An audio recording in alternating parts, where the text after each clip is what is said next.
Meus irmãos, muita paz. No meu aniversário de 22 anos, minha mãe me deu uma agenda azul grande, e ela colocou uma dedicatória nessa agenda, que há uns 2 meses atrás eu reli essa dedicatória, porque eu guardei essa agenda.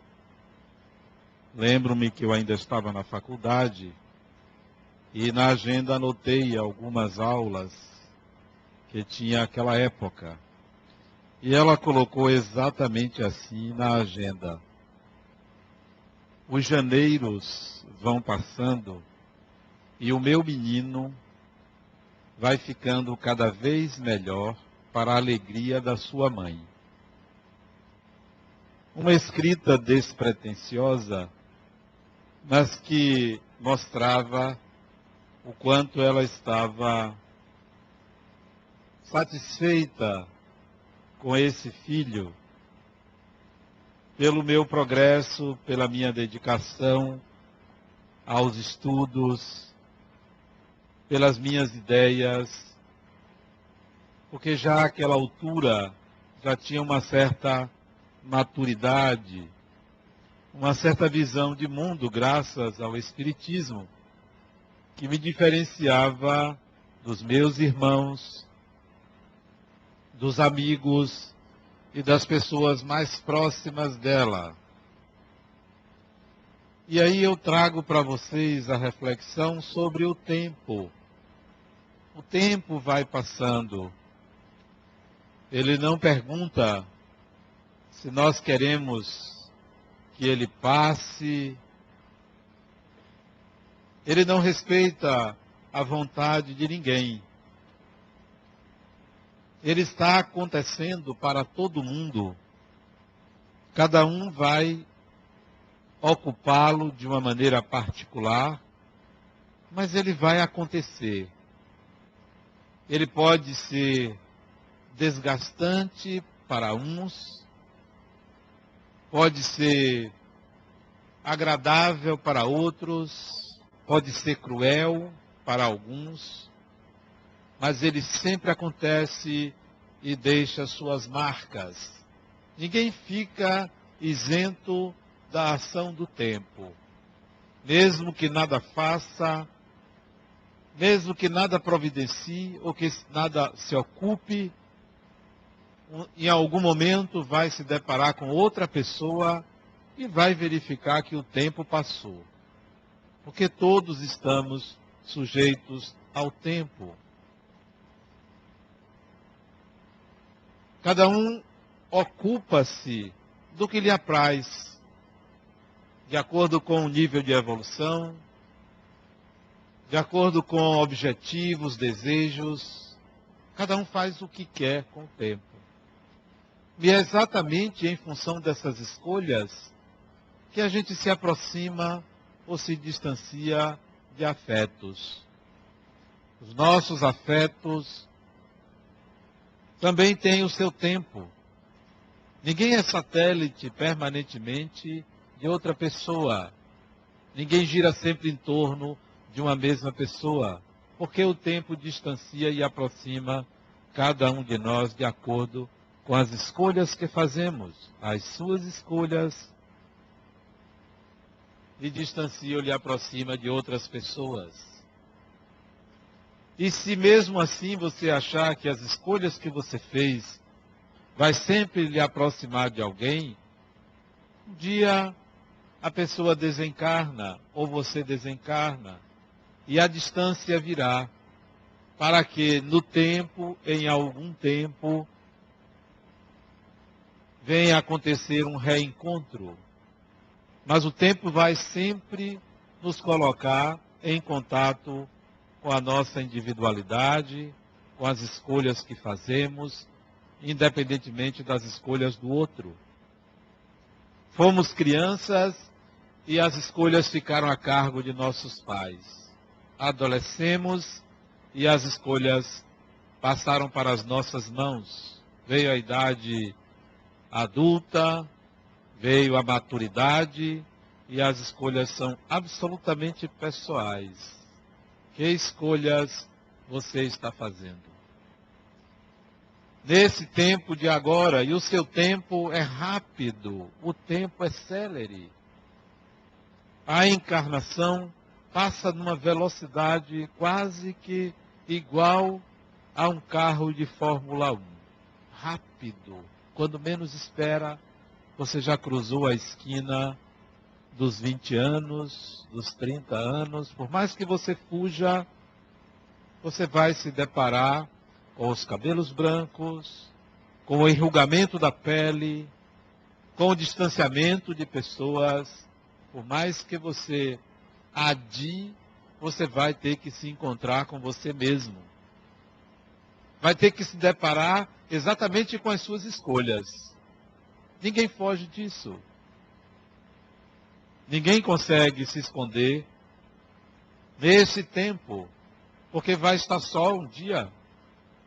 Vai se ver entre quatro paredes e se perguntar: o que eu construí?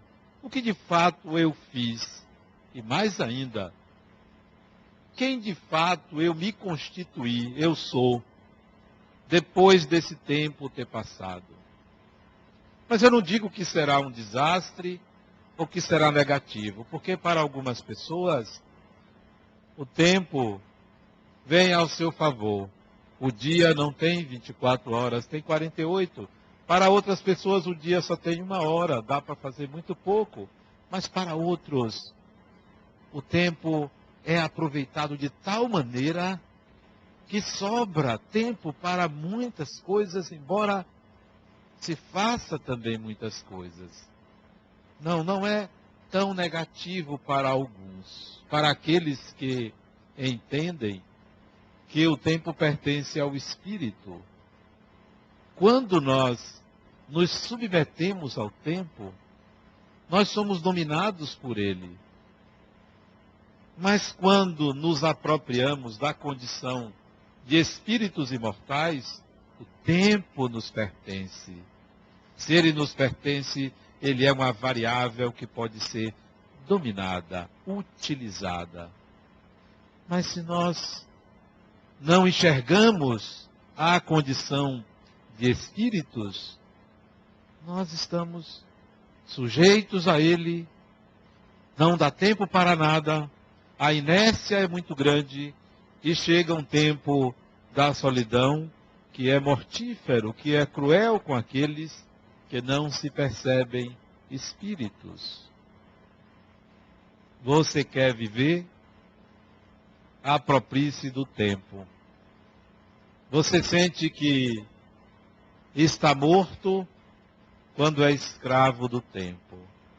Apropriar-se do tempo significa se ver espírito, se perceber espírito. E aí não tem mais milagre, porque a própria vida é um milagre. Não tem mais medo da morte, porque só há uma vida que é a vida do espírito. Tanto faz estar encarnado como desencarnado, é uma vida única, que é a vida da essência do ser, que é ser espírito. Mas enquanto você não se apropria disso, você sofre, você lamenta, você se vitimiza, você se enche de proteções e mais proteções para o corpo, para a mente, para o próprio espírito, porque você vive na ignorância de si mesmo. Esse encontro consigo mesmo é inexorável. Vai acontecer. Não adie mais. Não postergue. Independentemente da idade. Não postergue. Entre em contato com as suas tendências, com a sua natureza, para evitar que um dia o vazio apareça e você não tenha nada para se segurar. E vem a depressão, o sofrimento, a dor, o umbral e outras situações, outros estados psíquicos difíceis de suportar. Há algumas estratégias. Há algumas alternativas para você. Há algumas alternativas. Ontem eu saí daqui de noite, depois de uma reunião, que terminou às 10, e dei carona a meu vizinho. Entramos no condomínio que eu moro, e um carro que ia à minha frente, dentro do condomínio, parou na minha frente, e uma pessoa saltou correndo na direção do meu carro. Eu abri o vidro, ela disse: eu preciso falar com você. Eu pensei que era um assalto lá dentro. Né? Eu preciso falar. O que houve, criatura? Eu ia estacionar o carro aqui dentro e ia direto na sua casa conversar com você. Me aconteceu uma coisa hoje que nunca aconteceu. E eu precisava contar a você. Sabe o que é isso? É alguém que está prestes a dominar o tempo. Ela estava no centro cirúrgico. Terminou uma cirurgia e foi para a sala do pós-operatório para ver um paciente. Quando entra um outro paciente que foi operado por outro médico, gritando que ia pegar alguém ali, visivelmente incorporado no pós-anestésico. O médico soube que operou, voltou, e o anestesista disse logo: isso não é problema da cirurgia. O anestesista disse: isso não tem nada a ver com o anestésico. E se afastaram. E atendentes, ela, ao enxergar a cena, lembrou-se do Centro Espírita Harmonia, daqui, e pediu ajuda espiritual para resolver a situação. Dirigiu-se à maca, onde o sujeito estertorava lá, gritando, ameaçando A ou B. Todo mundo se afastou. Imagine a cena, né? As pessoas têm medo. O medo é fruto de quem não se apropria do tempo. O tempo é infinito e pertence ao espírito. Ela se aproximou, fechou os olhos e se entregou à espiritualidade. E sentiu-se guiada para resolver a situação. Colocou a mão na testa do doente e começou a conversar com o espírito, mentalmente. E o espírito, através do homem, começou a dizer assim: vou atender você porque você não tem medo de mim. E ela, mentalizando um diálogo, disse a ele: acalme-se, está tudo bem com você. E ele respondia, ela mentalmente, e ele através do homem, agradecendo a ela pela tranquilidade que ela estava trazendo a ele. O espírito sai daquela conexão e o homem então se deita melhor da maca, acorda e pergunta: já terminou minha cirurgia? E é claro, todos que ali assistiam aquela cena, em pleno hospital, ficaram espantados com a capacidade dela de resolver uma situação que todos tinham medo, porque era uma situação espiritual. E ela então passou o dia em êxtase, conectada à espiritualidade. quase que não consegue mais trabalhar no hospital, porque ela ficou em estado de graça. Por isso que assim que saiu do hospital, foi para casa para me procurar, para contar isso. Eu disse, não se preocupe, que eu vou contar isso no centro amanhã. Se você estiver, você vai ouvir. E eu já soube que ela já contou a Deus e o mundo. Porque uma pessoa que eu encontrei hoje, de tarde, já me contou que ela contou. Ela é minha vizinha lá no condomínio. Quando você se conecta às forças espirituais do universo, o tempo lhe pertence. Tudo acontece com prazer, com satisfação, com alegria. Mas quando você se desconecta, quando você mesmo em atividade profissional se desliga da sua essência espiritual, as coisas são mais difíceis, são mais complexas, você se aborrece. Até os animais sentem. Hoje à tarde eu fui visitar uma pessoa em casa e ela tinha 3 cachorros. Cachorro é um bicho abusado, né? E aí eu abracei a dona da casa, o cachorro veio e mordeu o dedão do meu pé. E o dono da casa disse, Adenal, não ligue não, que ele é mal educado, né? O cachorro era mal educado. Felizmente, o cachorro é do tamanho, é pequenininho o cachorro, então a mordida foi na minha unha, não deu para sangrar, mas doeu, né? Porque o cachorro mordeu a unha, né? Ele mordeu a alpercata junto com a unha. Aí eu disse, geralmente, eu disse logo, a má educação do cachorro segue o dono. Né? Porque se você tem um cachorro, o cachorro é mal educado, é porque o dono não educou. Aí a mulher disse, você tem razão, ele viciou mal o cachorro. O marido, né? Ele viciou mal o cachorro, né? Brincadeiras à parte, eu fui conversar com o casal e o cachorro, então, se aproximou de mim, depois de ter me mordido. Eu acho que o cachorro entendeu que ele fez uma coisa inadequada. Aí o dono disse, ele vai lhe pedir desculpas. Fulano, vá pedir desculpas. Interessante que o cachorro baixou o rosto e se aproximou de mim e ficou junto do meu pé. Interessante, parece que o animal veio pedir desculpas, né? Eu acredito isso a uma vibração. Para mim, tudo tem uma vibração. As pessoas, os animais, os ambientes.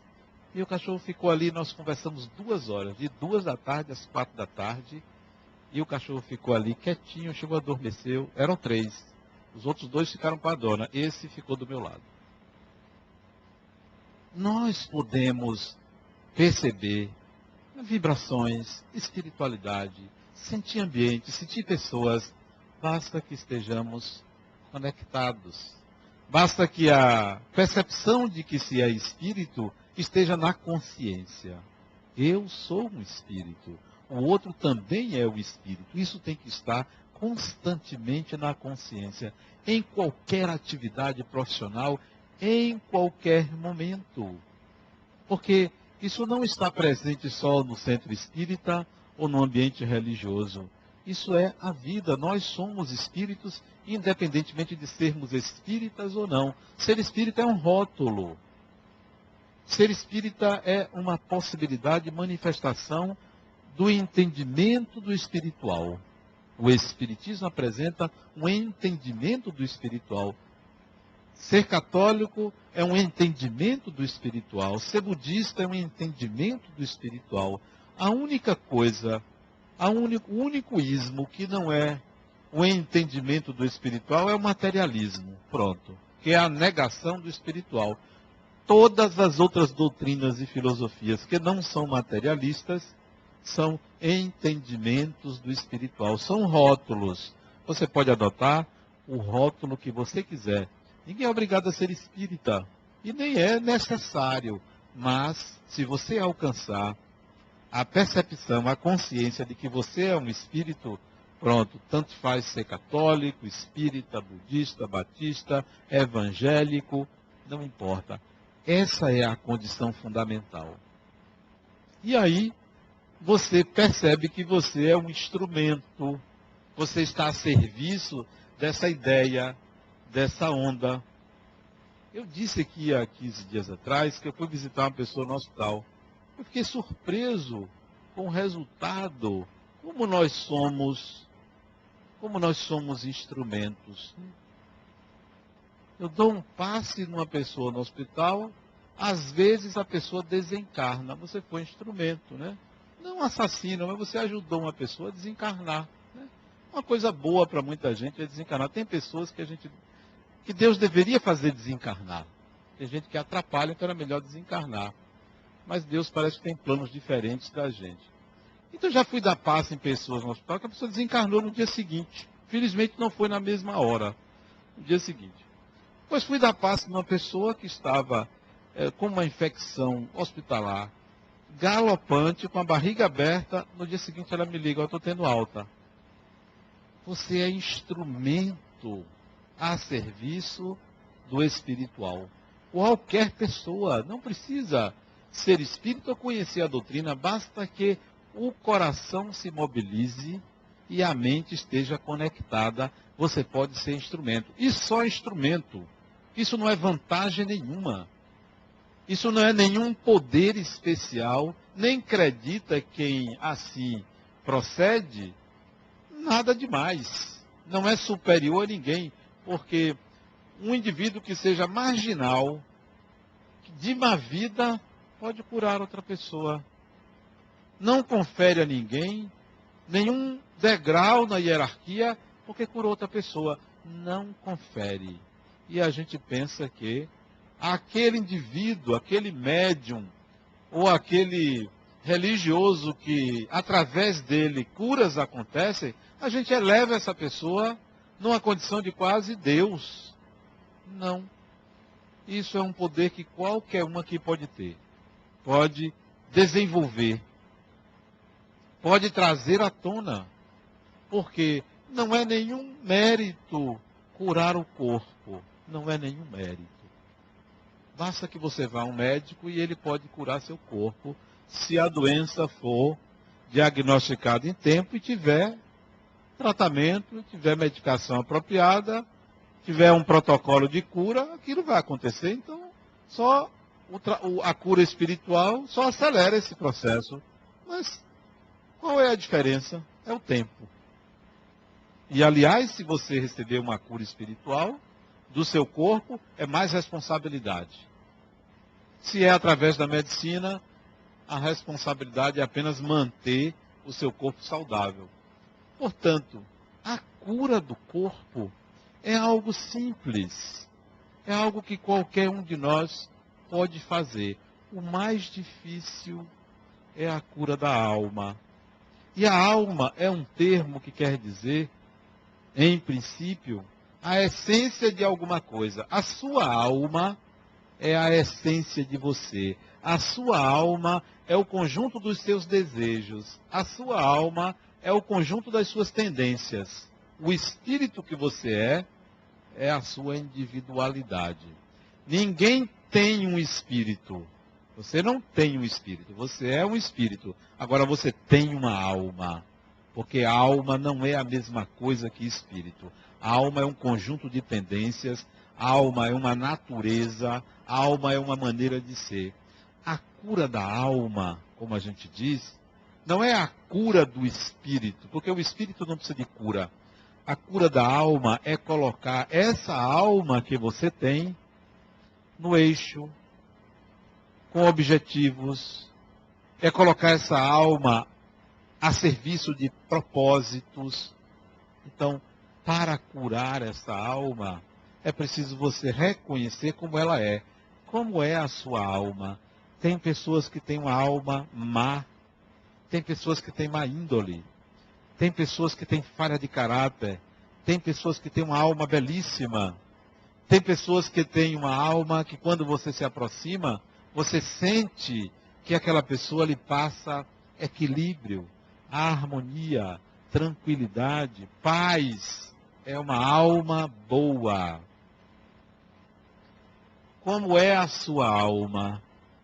Como é essa natureza sua? Curar essa alma significa colocá-la no eixo. E aí vem a questão do tempo. Porque o tempo do corpo é mais ou menos definido. O seu corpo não vai passar dos 100 anos, se muito, né?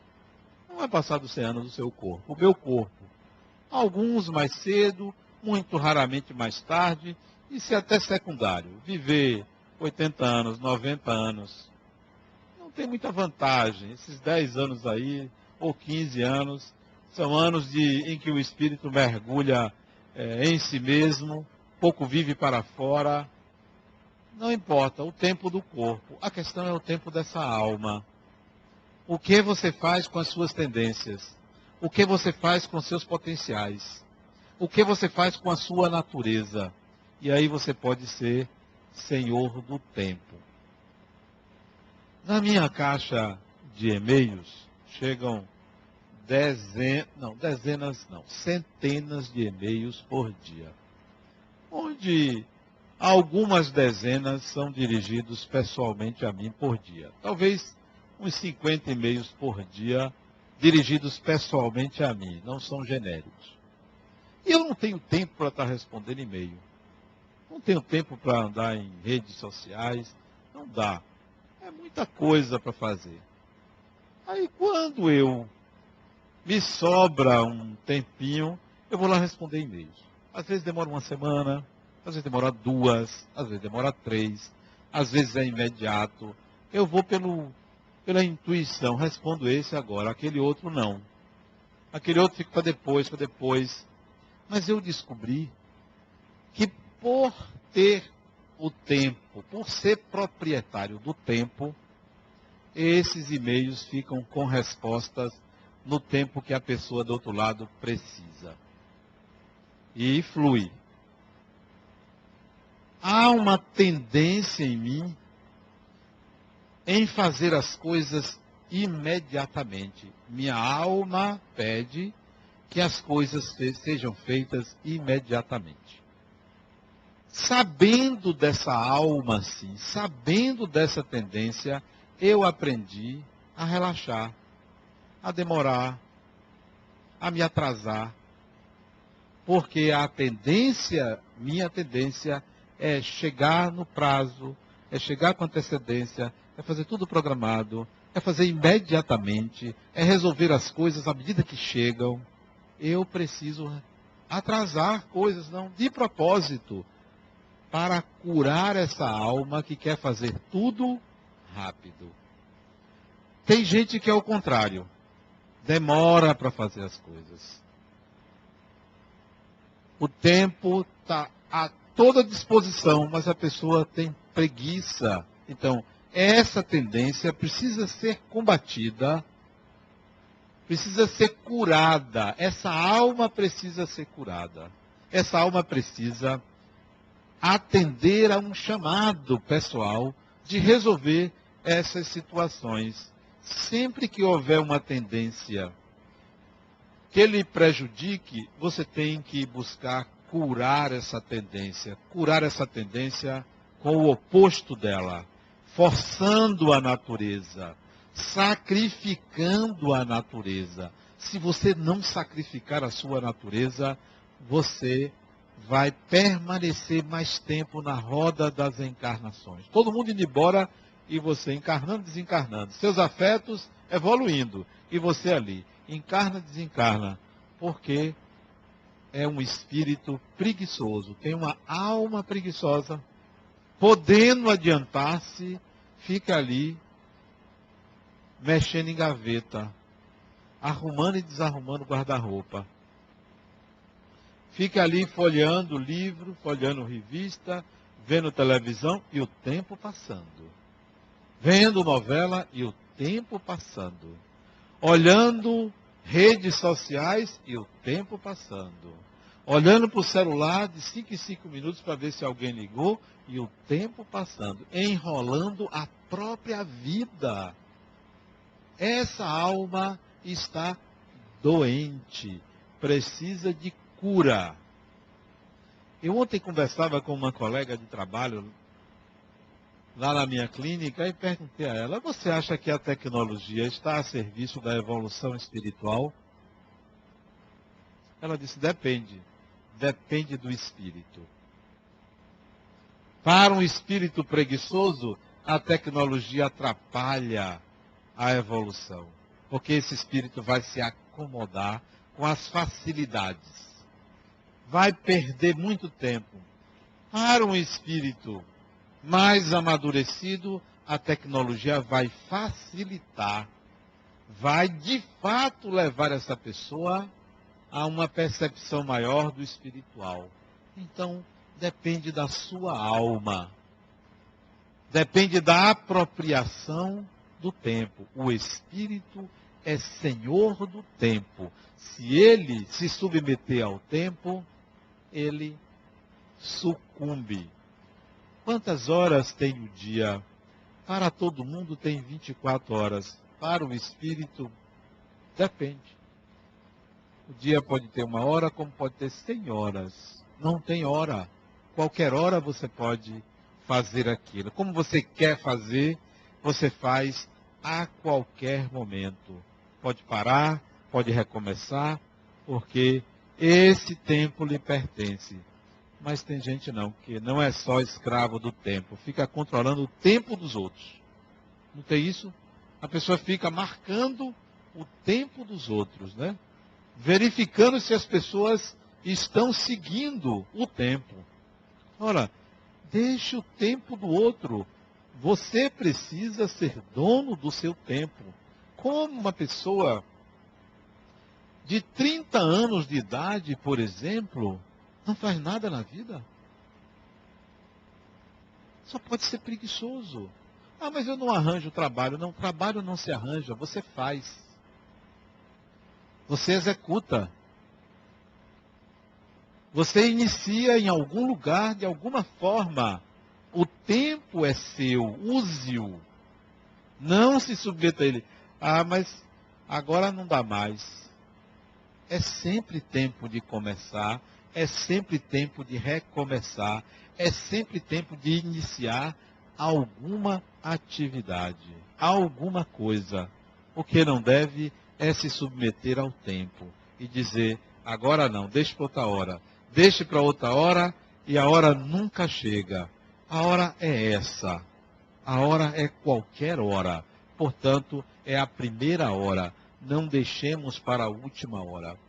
Há uma doença que é quase que epidêmica, e essa doença é a inércia. É uma doença muito perigosa. Mais perigosa do que o vírus HIV, mais perigosa do que a depressão, é a inércia. Porque é a inércia que faz o espírito passar uma encarnação inteira aproveitando quase nada. Quase nada. E pode pensar assim: ah, mas e se não tiver nada depois da morte? Não tem problema, a gente vai se encontrar e você vai ver. Eu vou dizer: tá vendo, fulano? Você lá no umbral. Tá vendo, fulano? Não disse a você que tinha, que o negócio é sério? Aí você vai dizer assim: ô Adenal, você podia ser mais veemente comigo. Não dá. Preguiça, preguiçoso, né? Preguiçoso vai para o umbral. Não é a pessoa má que vai para o umbral, não é preguiçoso. Tá cheio de preguiçoso lá, coçando a cabeça, assim: poxa, eu devia ter feito isso.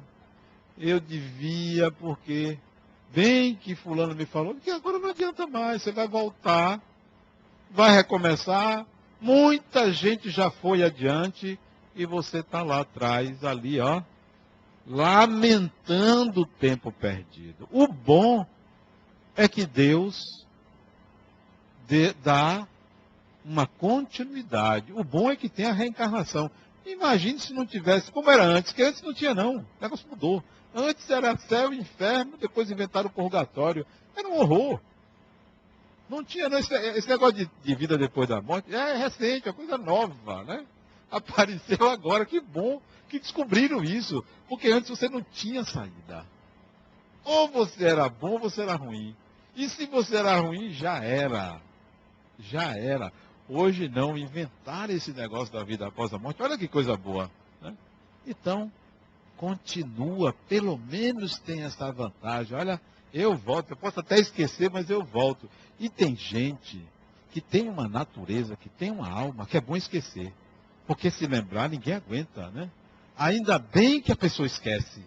Porque você já pensou, do jeito que você é, morria do jeito que você é. Se você lembrasse que você foi assim no passado, é bom ter esquecido. Olha, eu vou começar do zero. Vou começar do zero. Olha que bom que eu estou começando do zero, porque se eu trouxesse aquilo que eu fiz, que eu fui do passado para agora, nem a própria pessoa aguentaria.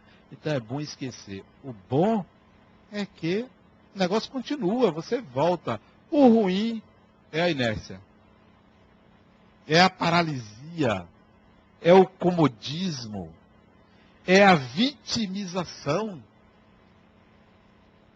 Eu atendi um homem ontem. Ele está aqui? Tá, não. Eu atendi um homem ontem. Ontem de tarde, né? Eu atendi um homem ontem que ele chegou. Adenauer, está tudo ruim na minha vida, né? Passando por uma série de dificuldades. Eu disse, espera aí. Isso logo um minuto. Eu disse, espera aí, fulano. Chega, chega. Eu não aguento mais. É a terceira vez que você vem reclamando da vida. Olha, eu sou um psicólogo que não está para ouvindo essas coisas não, rapaz. Você precisa atinar na vida. Como é que você é um homem nessa idade? Ele tem 36, 37 anos. Nessa idade você fica lamentando, se vitimizando, rapaz. Vai procurar o que fazer, rapaz. Ó. E eu sou uma pessoa. Aí pronto, aí nós começamos a conversar. Ele, você tem razão, eu vinha me queixar aqui. Não era para eu me queixar. Não. Por que eu estou me queixando? Sabe por quê? Porque você é invigilante. Esse negócio de ficar se queixando, se lamentando, eu não aguento não, fulano. Eu sou um psicólogo, eu gosto de ver as pessoas bem, né? Para não ter trabalho. Porque você vai me dar um trabalho imenso para lhe convencer que não é assim. Então pare. Ele, rapaz, é mesmo, rapaz. Aí mudou, passou a conversar outra coisa. Tem gente que adora posar de vítima. Adora.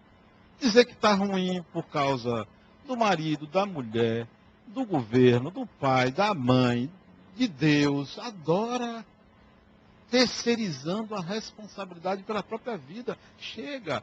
Olha, se tem alguém aqui que vai me procurar, não vá. Não vá. Para se lamentar, não vá. Me procure para dizer assim, eu estou bem. Pronto, até logo. Acabou a terapia. Está bem? Não precisa, porque é uma lamentação. Eu já não aguento. Eu tenho que procurar um psicólogo, porque eu não aguento tanta gente se lamentando. Preguiçosos, né? Uma inércia enorme. E vai encher a paciência do psicólogo. Quer dizer, vai pagar, podendo resolver as coisas sem pagar. E eu que vou ter que me esforçar para convencer a pessoa que ela não deveria ver a vida daquela forma. Eu vou mudar de profissão. Não dá, isso não dá mais. Então, gente, a grande doença humana é essa inércia. É a falta de disposição para curar a própria alma, para mudar essas tendências. Não é aquela questão moral que se falava, não, ó. Tem um aspecto moral aí, você precisa ser uma pessoa menos agressiva, você precisa não pecar. Eu nem ligo para isso. Isso não é um problema, não. A doença verdadeira é a inércia, é a acomodação. É o tempo que você leva para executar uma tarefa que rapidamente você resolveria. Outra coisa, não tem ninguém criança espiritualmente falando. Nós já somos espíritos que temos muitas encarnações nas costas. Ninguém nasceu agora, não. Deixa para pensar assim, tribos lá africanas ou amazônicas, ou não sei de onde, que tem uma linguagem rudimentar, meia dúzia, uma dúzia, duas dúzias de palavras, sim, estão começando agora. Mas aqui, não.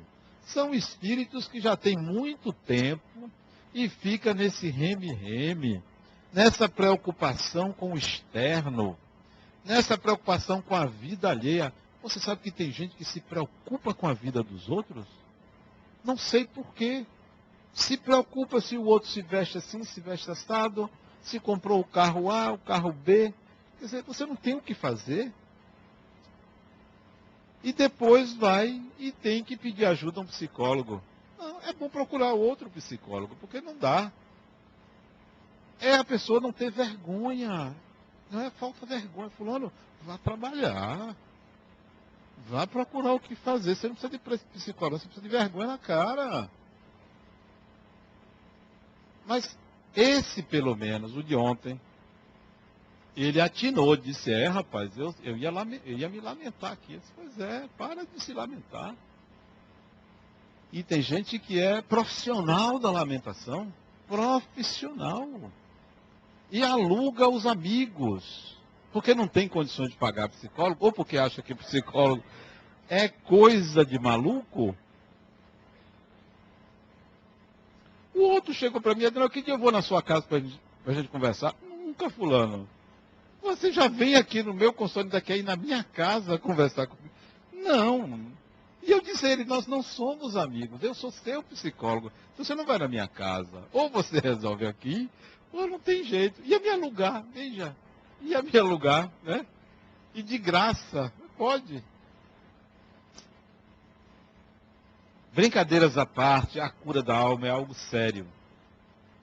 Se despreocupe tanto dos aspectos morais, da moral social. Se preocupe sim com os aspectos éticos da vida e com a sua inércia. Ninguém aqui é criança, espiritualmente falando. Ninguém aqui está na primeira encarnação humana. Todos temos potenciais criativos. Todos somos espíritos que já experimentamos muito das vidas. Não é porque estamos aqui em cima que somos superiores. Só somos superiores por causa dos degraus aqui da escada. Mas o que eu faço, vocês podem fazer. O que outros aqui fazem, todo mundo pode fazer. Não tem ninguém mais evoluído do que ninguém aqui. E digo isso com consciência perfeita. A questão é, uns já acordaram e outros ainda estão dormindo. Ainda estão de braços cruzados à espera que a vida resolva seus problemas. Você é o seu problema, você é a sua solução. Você um dia vai ter que se deparar com o seu pior inimigo, que é você mesmo, que mora com você, vive com você e que precisa do seu acolhimento. Se nós continuarmos na evolução a esse passo lento, nós vamos nos distanciar dos nossos amores, dos nossos afetos. Vamos estar a quilômetros de distância. Então, vamos apressar o passo. Apressar o passo é, tomemos consciência da imortalidade. Tomemos consciência de que o outro não é nosso rival. Não é. Tomemos consciência de que o outro não é o nosso empecilho. Tomemos consciência que todo egoísmo e todo orgulho atrapalha a nossa evolução mais do que qualquer doença. Tomemos consciência que o desprendimento dos bens materiais não significa renegar ou negar a encarnação. Tomemos consciência de que a relação com o outro deve nos colocar sempre em pé de igualdade com a outra pessoa. Nunca numa condição de superioridade. O outro é o nosso irmão. Talvez ele nem perceba essa igualdade. Torne essa igualdade possível. Torne essa relação com o outro uma relação de igual. E tem gente que não consegue ver sempre funções, diferentes funções como correspondente a hierarquias espirituais. Não. Uma pessoa, por não ser letrada, ou por ter uma função social de pouco valor agregado, não significa que é inferior evolutivamente. Então, Tomemos essa relação com o outro como sempre uma relação de igualdade. E, acima de tudo, atendamos ao convite do espiritual. Os espíritos estão sempre convidando a gente para essa conexão, como convidou essa vizinha ao centro cirúrgico ontem. Sempre nos convidando, sempre nos dando um toque para a gente se ligar ao espiritual. Não para se alienar do mundo, mas para aprender a trazer para esse mundo essa realidade, que é a realidade do espírito. E não é uma condição especial de um ou outro médium. Todos somos chamados, todos os seres humanos somos chamados a um contato com o espiritual, independentemente da religião, independentemente de onde esteja, nas circunstâncias que for, nós somos chamados a uma conexão com o espiritual. Não vamos tratar isso de uma forma religiosa, mística, mas sim como um fenômeno natural da vida. Um fenômeno natural. A manifestação de espíritos é um fenômeno natural. O medo vem de uma ignorância atávica, de uma ignorância que se repete, de uma ignorância que é plantada por sistemas que não querem libertar o ser humano da prisão, da culpa, do pecado, do erro, não quer libertar o ser humano da ignorância em que se encontra. Querem fiéis, cada vez mais fiéis, como se quantidade fosse qualidade. Quanto mais pessoas saiam daqui, não voltem mais, porque já não precisam desse despertar, melhor. Para que outros busquem, para que outros venham e aprendam alguma coisa e levem para suas vidas. Por isso que eu sempre disse, olha, assistir palestra minha, não fique mais de um ano. Você emburrece. Vai ouvir a mesma coisa. Palestra é um despertar para estudar. Ou vá para outro centro para assistir outra. Mas, preferencialmente, passe a estudar. Deixe de ficar só ouvindo o outro, ouvindo o outro, ouvindo o outro. Daqui a pouco, já não ouve mais, só está vendo a pessoa. A outra me disse, eu só vou quando você faz palestra. Só pode emburrecer uma pessoa dessa, né? Porque você só ouve um. Você só ouve um. E os outros? O espiritismo não pertence a uma pessoa. Não é de um médium, não é de um orador, não é de um doutrinador, não é de um livro. O ser humano tem que ir em busca da sua espiritualidade, do desenvolvimento da sua espiritualidade, sempre. Principalmente através do estudo, do sacrifício daquele tempo ocioso. Quando começar? Agora. Quando terminar? Não tem fim. É uma busca constante. Curar a alma é curar essa tendência à comodidade, à acomodação e à inércia.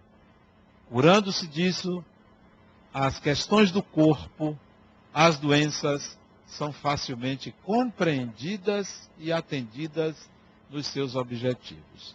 Muita paz.